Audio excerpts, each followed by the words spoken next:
करते रहिए से झगड़ा ना रहे बंगाल में जाइबा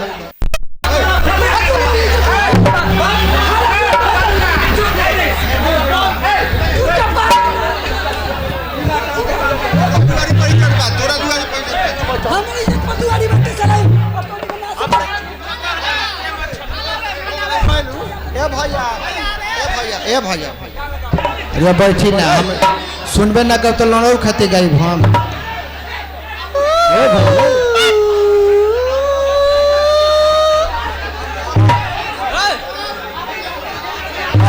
ये तो बंगाली सन वाला होता दिन भर काव केच करते रहिए से झगड़ा ना रहे बंगाल में जाइबा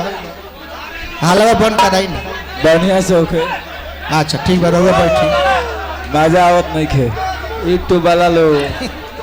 कैमरा खोल लो अपन अजीत हलचल और बेइज्जती हो जाए यूट्यूब पर जाई तो बहुत बड़ बेइज्जती यूट्यूब वाला लो तार बटोरा लो दलिया लोग अजीत हलचल अभियंता जी में जबरदस्त मार तालिया अजीत हलचल ने लंगड़ों को मार दिया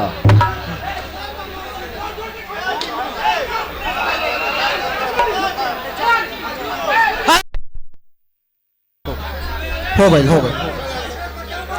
अब केहू ना तू अब मंच पर मत आव तू आवत रहता हल्ला होता मत जाओ खड़ा रह मलिकार सब रहुआ सब शांत रहे हो गई केहू हल्ला ना करी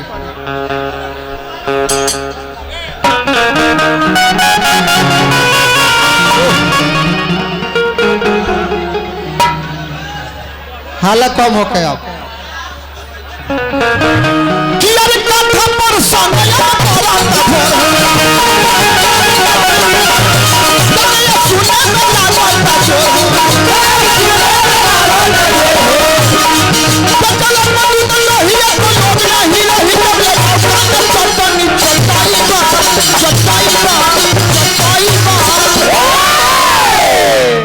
लगब दूध दही एको लोग नहीं रही जब ले नौका ना चटनी चटई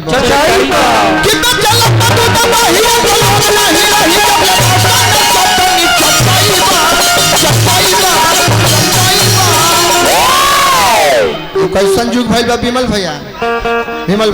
कि जब ले भोही पर नहीं बोइबा नहीं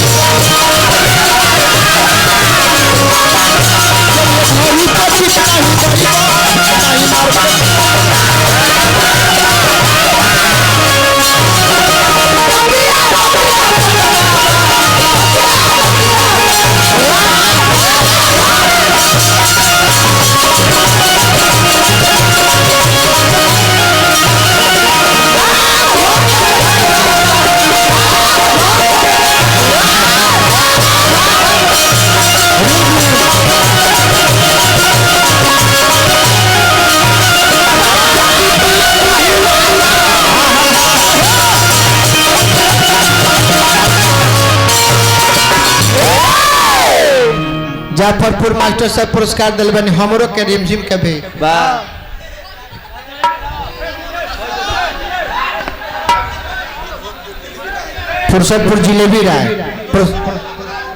फुर्सतपुर जलेबी राय जी पुरस्कार दिल बनी नारायण जी के बना के रखे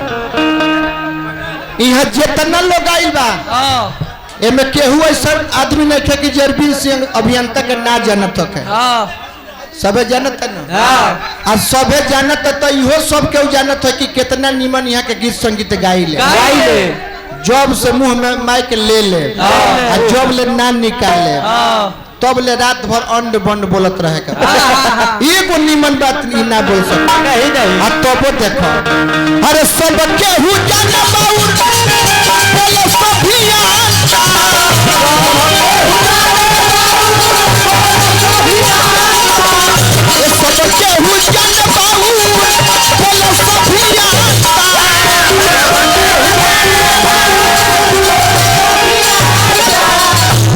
सब केहू जाने बाबू बोलो सभी जानता तब अरे तब देखो हो जाता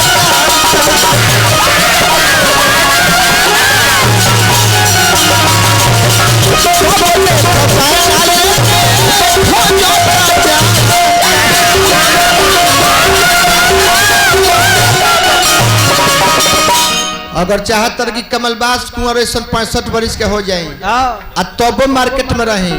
तब भोला बाबा नीमन गा के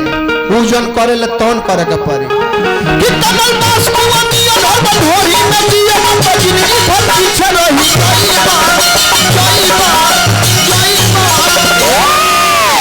कमलबास कुंवर नियन घर ढोरी में बिया तो जिंदगी भर पीछे रह जाइब। यही से कहता नहीं कि जब ले ढोरी पर नहीं होइब नहीं मार्केट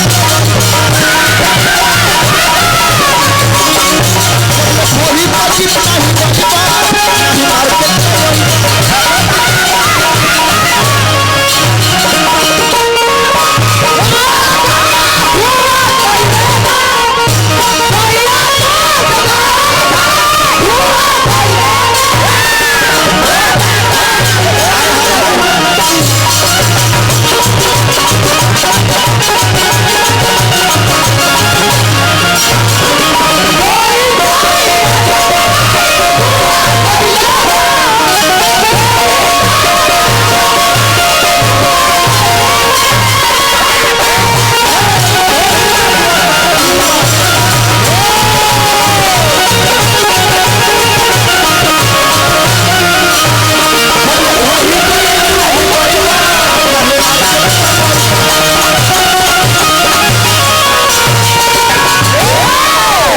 बेंजू उठा बुआ बेंजुआ बढ़ई बे जाता ने कहा विमल भैया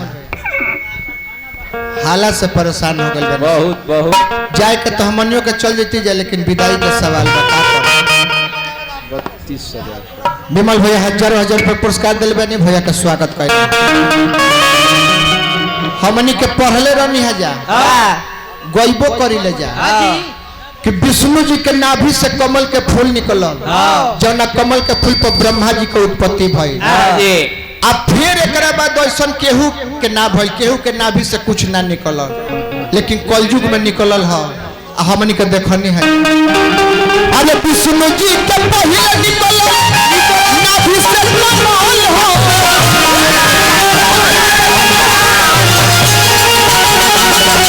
विष्णु जी के पहले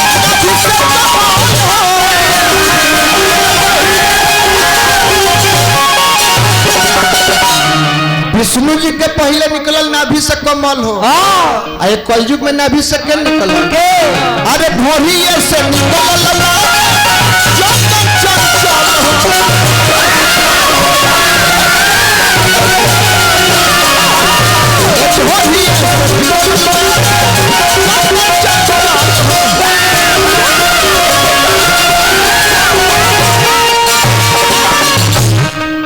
हमरा सुजीत भैया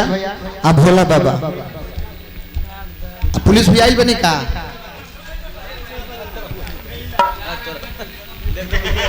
बहुत दिन के बाद तने खड़ा होके रौरा अच्छा वहाँ के आदेश करनी है कि उनका के माला देवे के हमके पुलिस भी बानी आ भोला बाबा सुजीत भी हजारों हजार रुपये पुरस्कार भेजवा भी चुकल बानी तनी वही में समय निकाल के आइयो जाए के बा हाँ जी बहुत अच्छा लगा ढेर दिन के बाद एक संगे देखले बनी हम 7 महीना के बाद फिर दोस्ताना हो गई हालांकि दुश्मनी कहियो ना रहा ना जी हाँ प्रेम भाव कि चमन बात है भई वाला दाउरी मन बैठा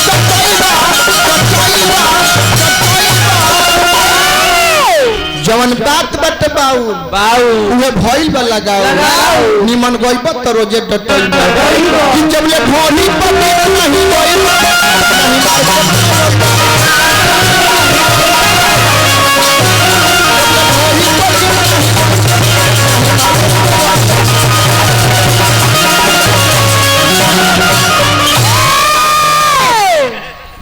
दो 2000 के गोडी लुटा देनी हमरा रिमझिम पर यानी फिर 1000 दोनों आदमी करवा दे दी 2000 के गोडी 2 आदमी पे मतलब फिर 1000 रुपया दे देनी पुलिस भैया का स्वागत करनी है एकला लंगड़ भाई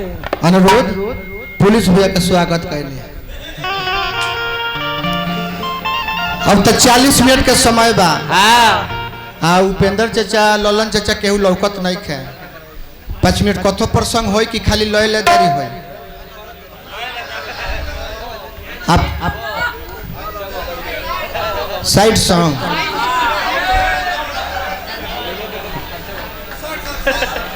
साइड संगे घरी नहीं जगावत का गावत नहीं